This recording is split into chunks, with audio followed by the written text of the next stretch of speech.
오늘 주신 하나님 말씀은 예레미야 48장 26절에서 35절까지 말씀입니다. 한 절씩 교독하시겠습니다. 모압으로 취하게 할지어다. 이는 그가 나 여호와를 거스려 자만함이라.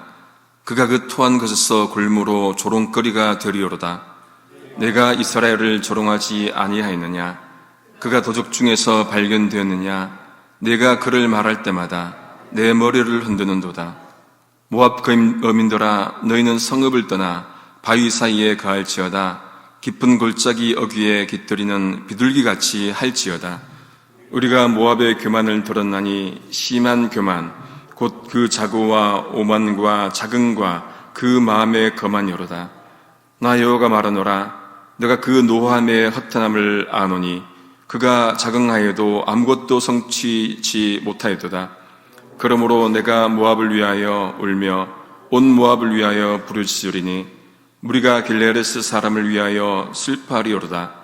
신마의 포도나무여, 너의 가지가 바다를 넘어 야셀 바다까지 뻗었더니 너의 여름 슬거와 포도에 파멸하는 자가 이르렀으니 내가 너를 위하여 곡하기를 야셀의 곡함보다 더하리오로다.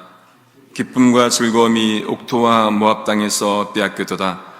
내가 포도주 틀에 포도주가 없게 하리니 외치며 밟는 자가 없을 것이라. 그 외침은 즐거운 외침이 되지 못하리오로다. 헤스본에서 엘랄레를 지나 야하스까지와 수알에서 호로나임을 지나 에글랏 셀리시아까지의 사람들이 소리를 발하여 부르짖음은 니무림의 물도 말랐으므로 나 여호와가 말하노라. 모압 산당에서 제사하며 그 신들에게 분향하는 자를 내가 그치게 하리라. 아멘. 예레미야 48장에서 계속해서 모압에 대한 심판 이야기가 등장합니다. 오늘 본문 말씀은 그 중에서도 어떤 의미에서 가장 좀 적나라한 모습의 심판 모습을 보여주고 있는 것 같습니다. 26절 말씀을 제가 세 번역으로 한번 읽어드리겠습니다. 모압이 나 주를 거슬러 자만하였으니 모압에게 취하도록 소를 먹여 마침내 그가 토하고 그 토한 것 위에 뒹굴어 스스로 조롱거리가 되게 하여라. 하나님께서 모압을 조롱거리로 삼는 것이 구체적 모습으로 등장합니다. 술을 취하도록 먹여서 토하게 하고 그 토한 것 위에 뒹굴게 하여서 조롱거리로 삼겠다는 말씀이죠. 우리가 이런저런 경험으로 토한 경험들이 있지 않습니까? 그러면은 그 내용물들이 정말 보기에 역겹고 냄새도 고약하죠.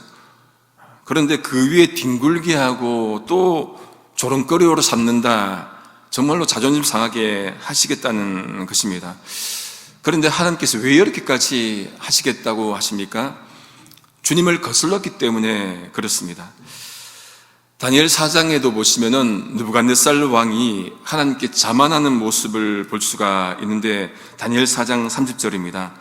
이 큰 바벨론은 내가 능력과 권세로 건설하여 나의 도성으로 삼고 이것으로 내 위엄의 영광을 나타내는 것이 아니냐 하였더니, 다른 사람이 아니라 내가 이 큰 바벨론 제국을 세웠다는 것을 자만하는 거예요. 그랬더니 하나님께서 어떻게 합니까? 그의 왕위를 옮겨버리잖아요. 그리고는 느부갓네살 왕이 꿈에서 본 그것을 다니엘이 해석해 준 그대로 왕이 들짐승과 함께 살고 소처럼 풀 뜯어먹고 또 7대를 지나게 됩니다. 그럼에도 불구하고 하나님께서는 은혜와 사랑의 하나님이셔서 그래도 돌아오게 하시죠. 그 기한이 차고 난 다음에 하나님께서 왕을 회복시켜 주시는데 그가 이렇게 고백을 합니다. 다니엘 4장 34절, 36절, 37절을 보겠습니다. 그 기한이 참에 나 느부갓네살이 하늘을 우러러 보았더니 내 총명이 다시 내게로 돌아온지라. 이에 내가 지극히 높으신 이에게 감사하며 영생하신 이를 찬양하고 존경하였노니, 경비하였나니죠. 그 권세는 영원한 권세요 그 나라는 대대에 이르리로다. 왕이 다시 하늘을 본 것이 중요합니다. 교만할 때는 자신만 보고 자기가 최고라고 얘기했는데 그 고통을 겪고 난 다음에는 하늘을 본 거예요. 하나님을 본 것이지요. 그러니 회복되지 않았습니까?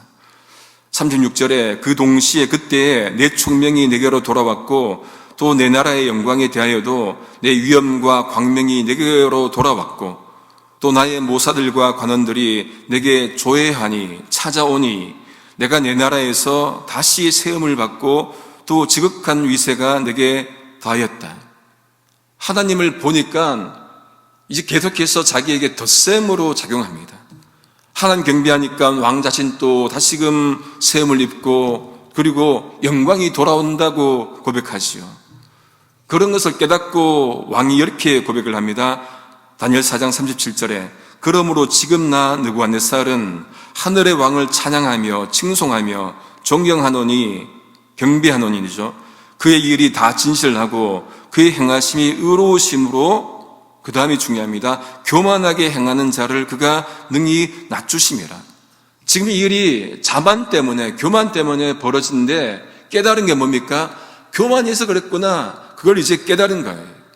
그 과정을 이제 겪으면서 깨닫는 게 중요하죠. 누구나 교만합니다. 그런데 그것을 겪고 이제 그러지 않아야겠다고 고백하는 게 이 왕의 모습인 것 같습니다.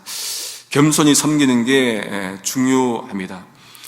이제 하나님께서 모압을 또 그렇게 조롱거리로 삼는 그 또 다른 이유를 말씀해 주시는데 이스라엘을 조롱했기 때문에 그렇습니다. 본문 말씀 27절에 보시면은 네가 이스라엘을 조롱하지 아니하였느냐 그가 도둑 중에서 발견되느냐 세 번역으로 보시면은 마치 이스라엘이 도둑질이나 하다가 들킨 것처럼 네가 그를 말할 때마다 네 머리를 흔드는도다. 모압이 이스라엘을 도둑처럼 여기니까 저러면 안 되는데 머리를 흔든다는 거예요. 간혹 사람들이 대화하다가 말이 안 되는 것 여기면 어떻게 합니까? 머리를 흔들지요. 약간의 조롱의 의미가 있습니다. 예수님이 십자가에 달리셨을 때 세 부류의 사람들이 지나갑니다. 지나가는 사람들 있었고 그리고 대제사장, 서기관, 장로들 한 부류 있었고 또 함께 십자가에 못 박혔던 강도들이 있었지요.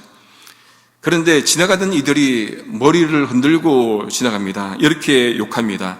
마태복음 27장 40절에 성전을 헐고 사흘에 짓는 자여 내가 만일 하나님의 아들이여든 자기를 구원하고 십자가에서 내려오라.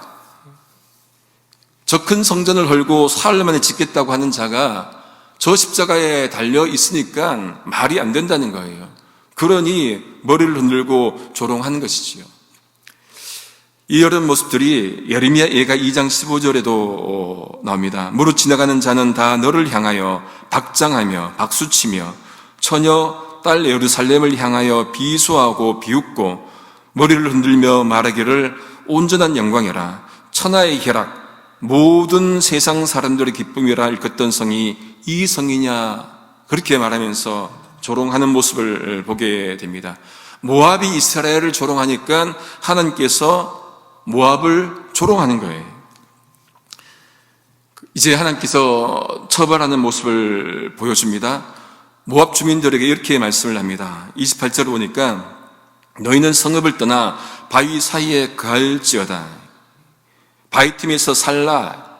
깊은 골짜기 어귀에 출입문 어귀 가장자리에 깃들이는 비둘기같이 되라. 그렇게 말씀합니다. 세 번역으로 보시면은 모든 백성아 너희는 성읍들을 떠나서 바위 틈에서 틈 속에서 자리를 잡고 살아라. 깊은 협곡의 어귀에 불안정하게 둥지를 틀고 사는 비둘기처럼 되어라. 하나님께서 살라고 하는데 진짜로 살라고 말씀하는 것 같습니까?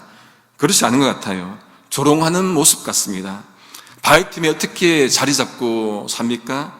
바위 틈에는 짐승이나 살지 사람이 살지는 않아요.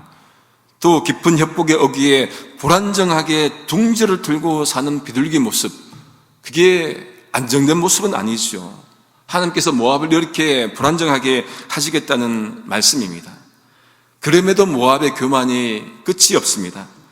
29절에 보시면은 모압의 교만한 모습을 보이는데 우리가 모압의 교만을 드러나니 심한 교만, 곧 그 자고와 오만과 자긍과 그 마음에 거만이 여로다.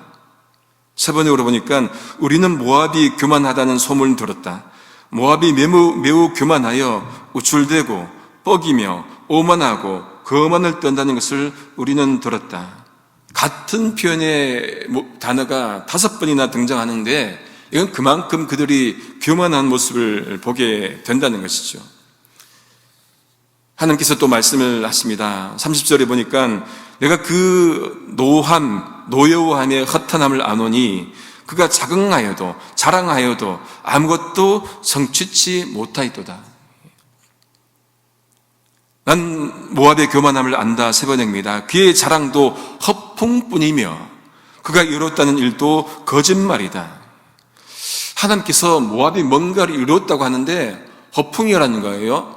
성취도 못했는데 성취했다, 거짓말이라는 것이죠. 사람은 자신이 한 것을 자랑하기 위해서 허풍을 떨 때가 참 많습니다. 글자 그대로는 빌허의 바람풍이에요. 공허한 바람이죠. 사전적 의미는 지나치게 과장하여 실속이나 믿음성이 없는 말이나 행동을 말합니다.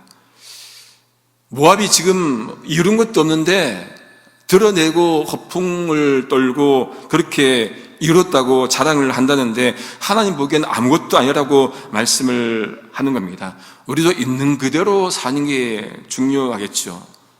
근데 이런 모습 속에서 하나님께서 그냥 지멸하시면 되시는데 하나님께서 또 애통하는 모습을 또 보여주십니다. 31절 말씀에 그러므로 내가 모압을 위하여 어떻게 한다고 합니까?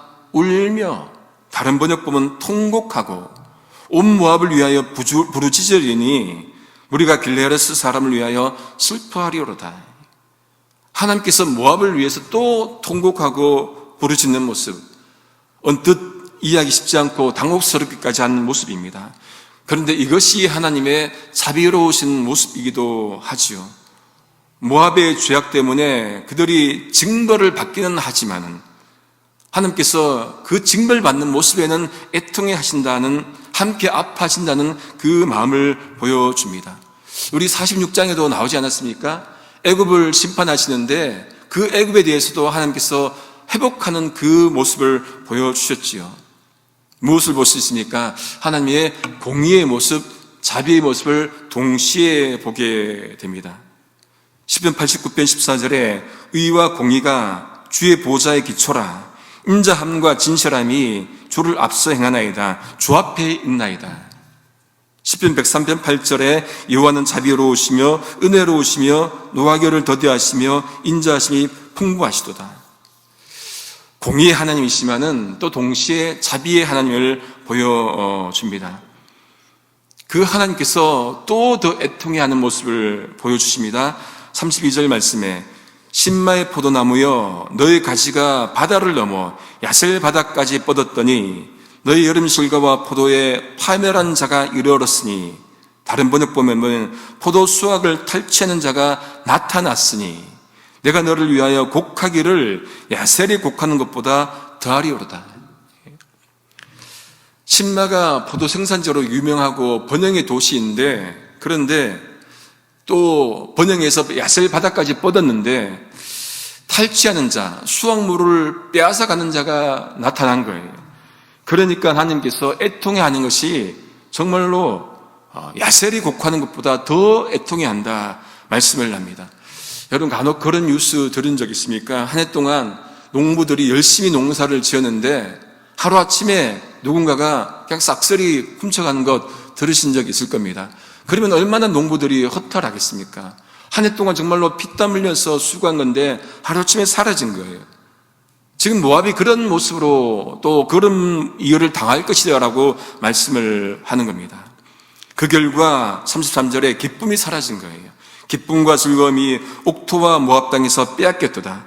내가 포도주 틀에 포도주가 없게 하리니, 끊어지게 하리니 외침에 밟는 자가 없을 것이라. 그 외침은 즐거운 외침이 되지 못하리로다. 세 번역으로 보시면 한호성 저르면서 그러면서 포도를 밟던 사람도 없고 그들의 외침은 더 이상 즐거운 환호가 아니다. 기쁨도 즐거움도 포도 수확해서 밟을 때 기뻐서 함께 춤추고 소리 지르고 했던 그 기쁨의 소리가 사라진다는 거예요. 우울한 모압, 황폐한 모압의 모습을 보게 됩니다. 또 부르짖는 소리가 있습니다. 34절에 헤스본, 엘르할레, 야하스, 소알, 호로나임, 에글라 셀리시아, 그 모든 지역에서 부르짖는 소리가 난다는 거예요. 왜 그렇습니까? 물이 없기 때문에, 니무림의 물도 말랐기 때문에. 니무림은 물이 풍부한 지역인데 메마른 땅이 되어서 물이 없다는 거예요. 물이 없으면 여러분 얼마나 큰 피해가 있습니까? 사막 지역인데, 우리 LA도 사막이죠. 그래도 이제 물이 있으니까 이렇게 살아가는데 물이 없으니까 이렇게 황폐하게 된다는 말씀입니다. 이사야 15장 6절에도 같은 표현이 있습니다. 네 물이 마르고 풀이 시들었으며 연한 풀이 말라 청청한 것이 없으며로다. 모압이 계속해서 어렵게 됩니다. 이렇게 된 근본 원인이 무엇입니까? 그것을 하나님께서 근절하시겠다고 말씀을 합니다.